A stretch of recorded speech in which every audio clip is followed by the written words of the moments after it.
আসসালামু আলাইকুম প্রিয় দেশবাসী, আপনারা সবাই কেমন আছেন? আশা করি সবাই ভালো আছেন। তো আজকে আমি চলে আসলাম চন্দ্রিমা হাউজিং তুরাগ নদীর পাড়ে। তো এটা হলো একটা তুরাগ নদী, আর হলো এটা হলো তুরাগ নদী। এদিকে আপনি সোজা যাইতে পারবেন আপনি গাবতলী, আর এগুলো হলো সামনে হলো জাহাজ, মালবাহী জাহাজ। তো এটাতে আপনি সোজা চলে যেতে পারবেন গাবতলী। আর এদিক দিয়ে হলো আপনার এটা দিয়ে সোজা বসিলা ব্রিজ, এদিক দিয়ে সোজা বসিলা ব্রিজ যাইতে পারবেন। তো এটা হলো একটা নতুন ব্রিজ হলো নদীর তুরাগ নদী ঘেঁষে। এই ব্রিজটা খুবই সুন্দর। বিকালবেলা আপনি অনেক মানুষ এই জায়গায় থাকে, তো আমার কাছে খুবই ভালো লাগে এই ব্রিজটা। তো এই ব্রিজটাতে আপনারা চাইলে আসতে পারেন, এই ব্রিজটা অনেকটাই সুন্দর।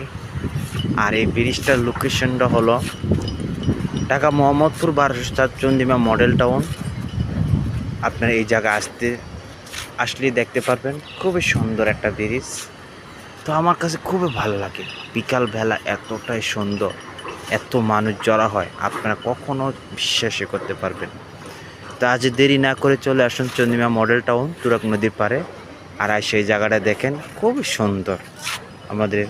আর এই যে দেখতেছেন, এগুলো কিন্তু ভৈষ। আগে গ্রাম অঞ্চলে চরে বেশিরভাগ দেওয়া যেত ভৈষগুলো। তো এখন ঢাকা শহরে কিছু কিছু জায়গায় দেখা যায় ভৈষগুলো।